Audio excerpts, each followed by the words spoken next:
Le agradezco a la doctora Carolina Gómez que esté con nosotros esta tarde de lunes 27 de diciembre de 2021. Carolina es consultora en salud pública y miembro de la Sociedad Mexicana de Salud Pública. Doctora, ¿cómo está? Muy buenas tardes. Buenas tardes, Juan Carlos. Un gusto saludarlo a usted y a su auditorio. Hasta este momento, ¿qué información se tiene de Omicron? ¿Qué es lo que sí se ha corroborado por parte de los científicos en el mundo? ¿Era lo que se esperaba o todavía no lo sabemos? Yo creo que, sabemos mucho dado lo reciente de su descubrimiento. Como recordará, pues esto ocurrió apenas a finales del mes de noviembre y en México se registró el primer caso el 3 de diciembre. Yo creo que sabemos suficiente dada, pues digamos, el corto tiempo que conocemos esta variante del COVID-19. En primer lugar, sabemos que sí es una variante que genera una mayor rapidez en el contagio. Así lo han vivido algunas ciudades importantes como Nueva York en el fin de semana del 18 y 19 de diciembre. O sea, sus registros se fueron para arriba. Pero desde luego, Nueva York es una ciudad que practica muchas pruebas a los ciudadanos y a los turistas, y algunos otros países que también lo hacen. Entonces, en México, al parecer, solo se han registrado oficialmente un poquito menos de 50 casos en los estados de Tamaulipas, Hidalgo, Sinaloa, Ciudad de México, Estado de México y Nuevo León. Pero con todas las medidas del caso, en virtud de que este gobierno pues no aplica pruebas suficientes a menos que la gente acuda por algún síntoma que refleje esta enfermedad. Sí, me dice doctora Carolina Gómez, se ha comprobado que es más contagioso, es más contagiosa la variante Omicron del SARS-CoV-2, pero también se ha comprobado y podemos decir que no es tan peligrosa para agravar la enfermedad. Hay científicos que sostienen que Omicron sí se contagia más rápido, pero eso no significa que agrava a las personas enfermas al grado de llevarlas al hospital. Son menos hospitalizaciones, ¿es correcto? Es correcto, pero no debemos olvidar que los casos, o sea, que se han repetido, son de personas que ya estaban vacunadas. No sabemos aún cómo se desarrolla el virus realmente en personas no vacunadas. Por eso es importante que en México se empiece a vacunar y a hacer refuerzos no solamente al personal de salud, sino ni a los adultos mayores, sino en general, que se establezca una estrategia en la que ya se ha visto que las vacunas en efecto disminuyen la gravedad de la enfermedad, pero no necesariamente el que no nos enfermemos. Y eso, pues eso sí está muy comprobado. Sí, ya se sabe si las vacunas son factibles, son eficientes, evitan el contagio de Omicron, ayudan para evitar la gravedad en Omicron. ¿Ya se sabe si las vacunas atacan a Omicron? Bueno, las opiniones de algunos infectólogos en el mundo han dicho que las vacunas Pfizer, AstraZeneca, Moderna, sí disminuyen la protección o el riesgo de contagio una vez que se contagian las personas por Omicron.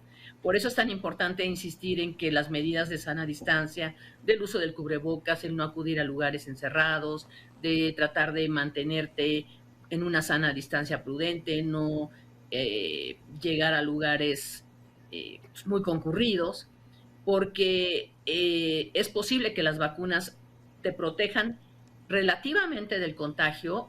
Lo que sí es un hecho es que sí nos van a proteger en contra de llegar a un caso grave y ser hospitalizados.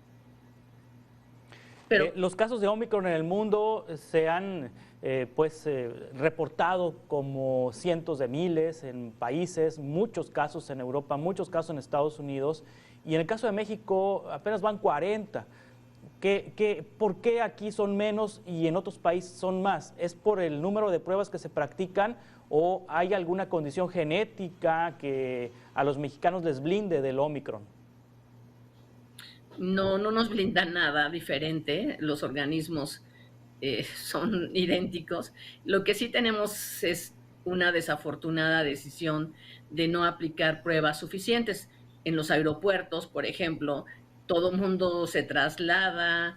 Veía yo unas fotos de lo que ustedes estaban presentando hace un momento, donde las salas de espera son lugares hacinados, cerrados, con poca ventilación, y pues no sabemos quién de nuestros vecinos está pues presentando síntomas de SARS-CoV-2, ¿no? Entonces yo creo que en el caso del aeropuerto de la Ciudad de México también es muy grave. Alguna vez vi unas fotos donde lo único que nos contiene del virus son 2 jergas sucias. Sí, significa esta situación en la que no se registran casos oficialmente en México, que sí hay personas infectadas, pero que como no están llegando al hospital, ha sido, digamos, que una enfermedad leve, ya sea por la vacunación o ya sea por la propia variante. Eso por un lado, y también recordemos, Juan Carlos, que los consultorios de farmacias, por ejemplo, se han vuelto una fuente de escape para que todos los pacientes que presentan alguna sintomatología acuden ahí, y no sabemos exactamente ese número de pruebas practicadas, qué resultados nos arrojan. Solamente conocemos los datos de instituciones públicas de salud. Y además, pues con muy corto alcance, porque solamente cuando el paciente acude al establecimiento de salud, y no como se hace en todos lados, que en muchos lugares, llegando inclusive a los extranjeros, los mantienen en cuarentena hasta que les dan el resultado de su prueba oficial, practicada por Sí. los servicios del ¿No Estado. se supone que los hospitales privados y los consultorios particulares tendrían que reportar los casos a la Secretaría de Salud? ¿Hay algún protocolo que se está obviando o que ya no se está llevando a cabo o que ya no se está siguiendo? Yo creo que si la información de las jurisdicciones sanitarias se llega tardíamente, yo quisiera suponer que también estos consultorios, pues siendo tantos, yo no sé cuál sería la estrategia para reportarlo. Lo que sí esperaría yo, que dado que es una variante nueva, desconocida, hubiera un mayor control por parte de la Dirección General de Epidemiología de la Secretaría de Salud, para tener una estrategia y saber en realidad qué está pasando con Omicron en nuestro territorio. Sí, también en los consultorios particulares pues no tienen los reactivos como para determinar si es Omicron o no es Omicron. Tienen los reactivos para determinar que es COVID-19, SARS-CoV-2, pero pues para determinar si es una variante, eso no se hace en cualquier lugar. Se tiene que hacer en laboratorio del gobierno federal, de la Secretaría de Salud, ¿es correcto? Sí, totalmente. No sabemos a ciencia cierta qué tipo de variante estamos hablando. Y en México, pues todavía hace un mes, la variante Delta era la más preponderante. Entonces, pues podemos tener una mezcla de ambas, sin duda. Sí, en ese sentido, habrá que esperar todavía más información. ¿Qué es lo que los científicos en el mundo tienen que tener de más información sobre Omicron, o ya con lo que tenemos es suficiente?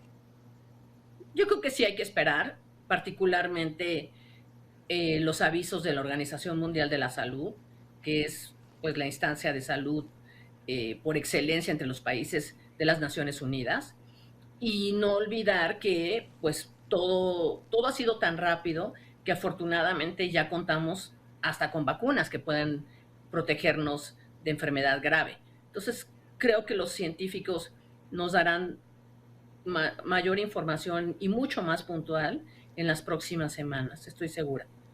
Lo que sí, pues, es Sí, que hay que acelerar. Sí, perdón. estoy viendo que las noticias más recientes sobre Omicron es que los científicos han comprobado que Omicron no genera pérdida de olfato, y no genera tos o pérdida de gusto, que el síntoma más recurrente de Omicron es sudoración nocturna y dolor lumbar, que son los síntomas más vinculados con la variante Omicron, que no necesariamente pierde el olfato, pierde el gusto, el enfermo, que lo que dice Omicron se está apoderando del mundo, dice una nota científica. En Estados Unidos ya representa el 73% de todos los casos secuenciados de COVID. En Europa el nuevo linaje ya ha sido detectado en al menos 38 países.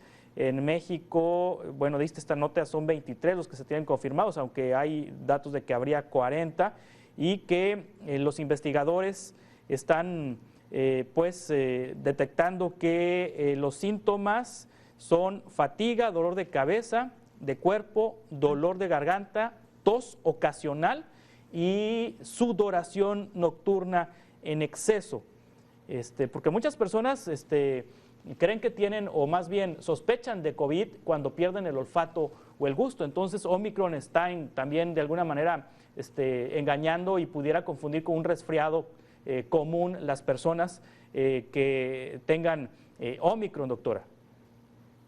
Sí, sin duda. Y también flujo nasal, dolor de cabeza, como usted ya lo señaló, dolores musculares que son típicos, fatiga. Y sí, podríamos estar hablando inclusive pues de confusiones.